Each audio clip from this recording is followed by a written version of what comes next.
ou 2 símbolos do euro, catrapum, duplicamos o valor, 1000 euros aí para casa em cartão, num cartão multibanco, igualzinho àquele que está habituado a usar. Pode gastar o dinheiro onde bem entender, 1000 euros.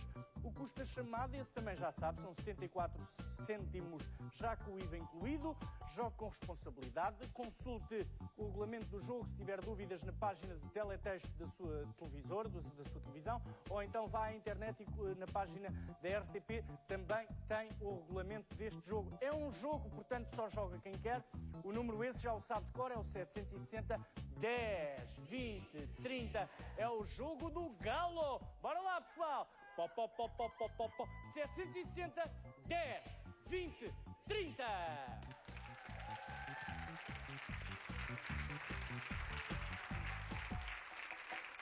A história que se segue dá que pensar. O violinista Nuno Flores foi abalroado na faixa de segurança quando estava a sair do carro para mudar um pneu à saída da Ponte Vasco da Gama. O condutor, um agente da PSP, deixou o local sem prestar auxílio e 8 anos, 8 envolvidos, o processo judicial continua no impasse. Nuno Flores está aqui connosco para nos contar o caso, assim como a nossa advogada Liliana Franco, para tentarmos perceber todos como é que este atropelamento com consequências graves continua sem resposta judicial. Muito bom dia aos dois e muito obrigada por estarem connosco. Bons dias. Bom, se calhar o ideal é começar pelo, infelizmente, protagonista desta história, o Nuno, que, bom, enfim, nós já conhecemos há muito tempo do panorama musical português, fizeste parte durante muito tempo da banda Os Corvos, da qual todos nós gostamos muito, atualmente estás à frente do The Crow e Ibiza, inclusivamente daqui a pouco vais aqui tocar, mas muito antes e muito depois de toda esta situação há esta história de que foste vítima. Queres contar-nos esse dia, Nuno? Ora, isto foi há cerca de... vai fazer 8 anos em janeiro, dia 14 de janeiro. Eu tive um furo na autoestrada e conforme tive o furo, saí do carro, na altura que ia sair do carro, e fechei a porta. Se eu tivesse deixado a porta aberta mais um pouquinho, tinha sido espremido contra a porta e se calhar já não estava aqui a contar a história. Foi no momento em que eu fechei a porta que fui abalroado por um carro que vinha a fazer, não sei como é que se pode dizer, talvez picância com o carro da frente. Havia 2 casais que tinham vindo do cinema, tinham saído do cinema fora o Montijo, que estavam a ir para casa, e esses 2 casais que vinham no carro que seguia à frente foram, ou seja, o agente da autoridade colou-se na traseira desse carro. E os 2 casais dizem que não sabem o porquê, mesmo em tribunal falaram sobre isto, não sabem o porquê que aquele carro ficou na traseira deles a fazer uma espécie de picância colada à traseira deles, que eles chegaram a pensar que era um assalto. E tu foste abalroado 20 metros. O que acontece é que o indivíduo que vinha colado ao carro da frente, este indivíduo da PSP, da investigação criminal da PSP, decidiu, naquele momento, não se sabe porquê, fazer uma ultrapassagem pela berma de segurança quando havia 3 faixas. A autoestrada IC32 tem 3 faixas, eu podia ter ultrapassado pelo lado esquerdo, decidi ultrapassar pela berma de segurança, talvez porque mais à frente havia uma via de desaceleração, que eram umas zebras sonoras de desaceleração para a entrada da Ponte Vasco da Gama. E realmente havia ali guias sonoras. Ou seja, ele pisou as guias sonoras, os amigos que estavam comigo, eu estava com 2 amigos meus, eles ouviram aquele barulho do pneu a passar em cima das guias, aquele barulho, e conforme olharam, ouviram assim uma pancada e houve um dos meus amigos ainda me viu no ar a ser projetado a cerca de 15, 20 metros. Para outra faixa de rodagem ou na mesma faixa de rodagem? A minha sorte foi não ter ido aos raios, porque é curioso, eu li um artigo acerca disso, que fala que uma pessoa, se for atropelado por um carro que venha a 50 a hora, é como cair de um 3º andar. O impacto de ser atropelado por um carro a 50 é como cair de um 3º andar.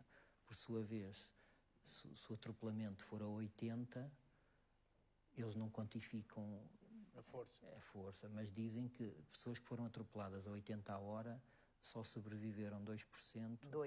2% e todos paraplégicos e tetraplégicos. Eu agradeço a Deus todos os dias o facto de estar aqui a contar-vos esta história, porque, na realidade, tive uma segunda oportunidade, porque na autoestrada ninguém anda a 80, né? Não. Mesmo ainda por cima, numa situação destas. Se há duas testemunhas que dizem que o agente vinha em picanço ou atrás delas em alta velocidade, portanto ele de certeza que viria mais depressa. Seguem-se 3 meses de internamento e 1 mês e meio em coma.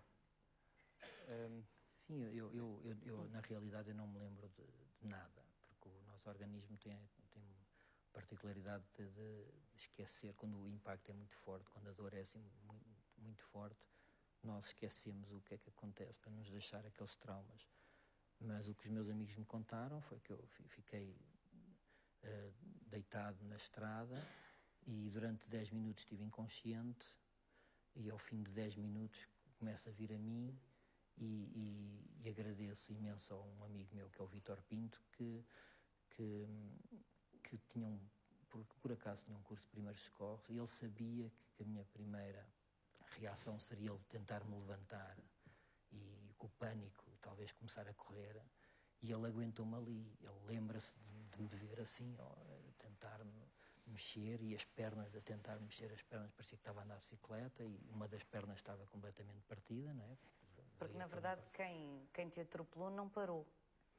Sim, o indivíduo não tinha seguro nem tinha inspeção no carro e eles vinham de um jantar, tinham estado a jantar um grupo de amigos e estavam a dirigir-se para uma discoteca noturna em Lisboa e conforme fez o atropelamento o vidro da frente do carro ficou estilhaçado. Claro.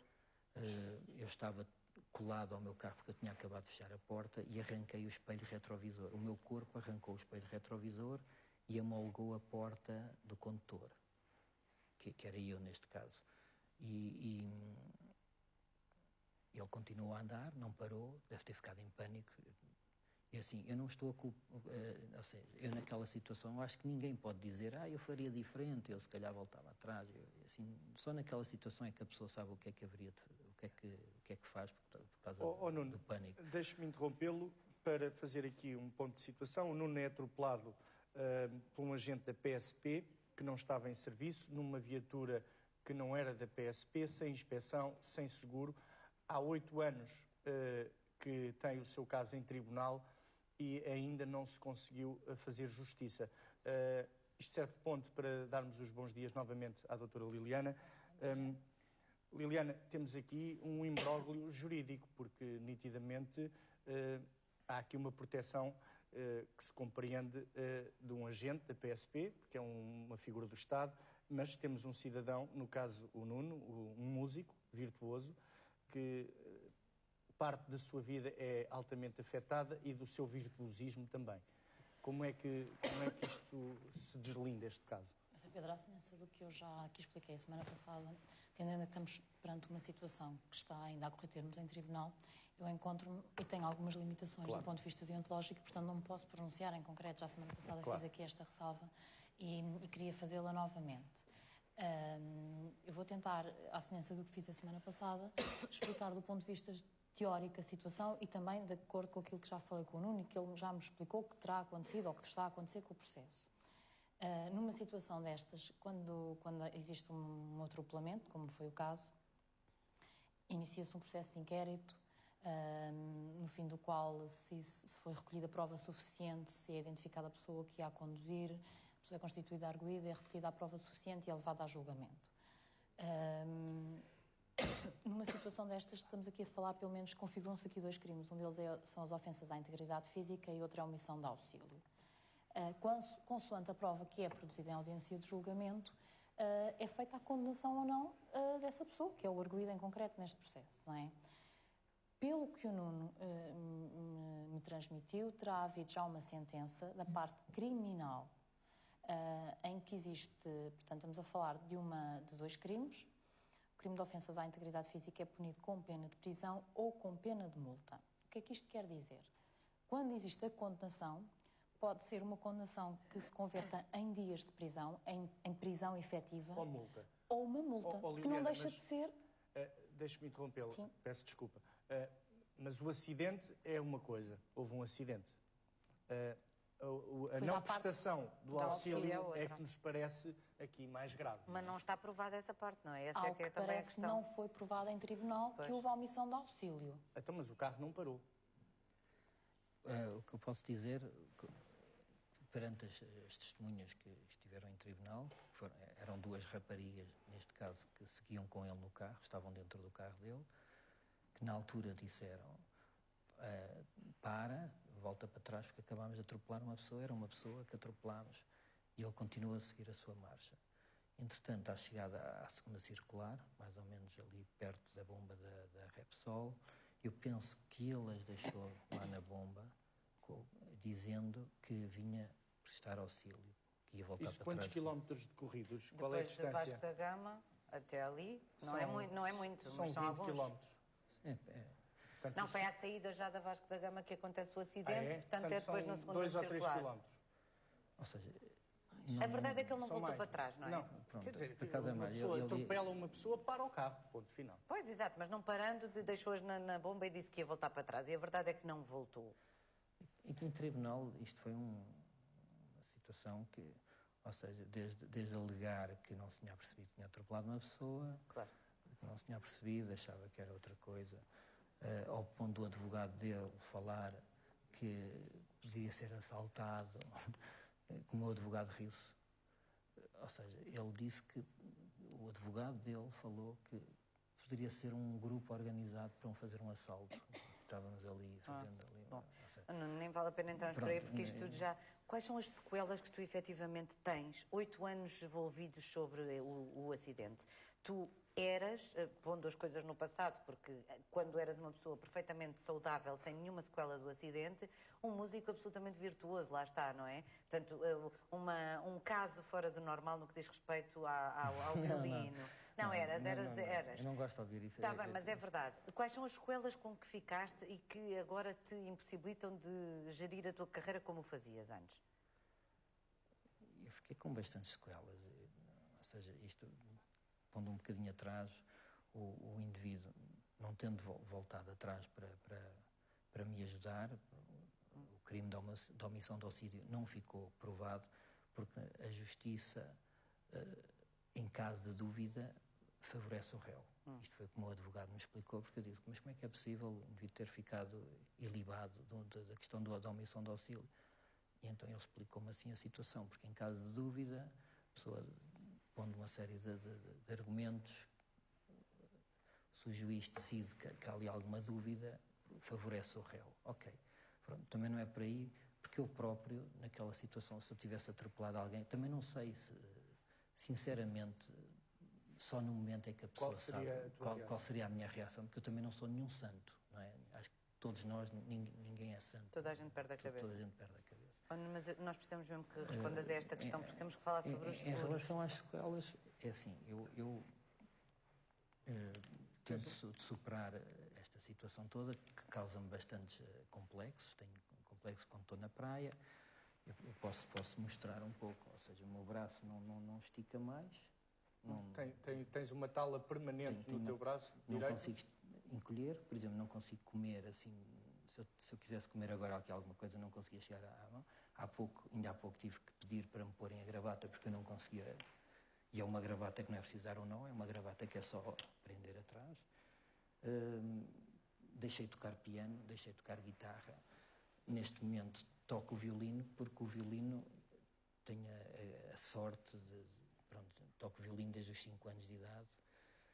Toda a vida estudei o violino, que é o meu instrumento principal.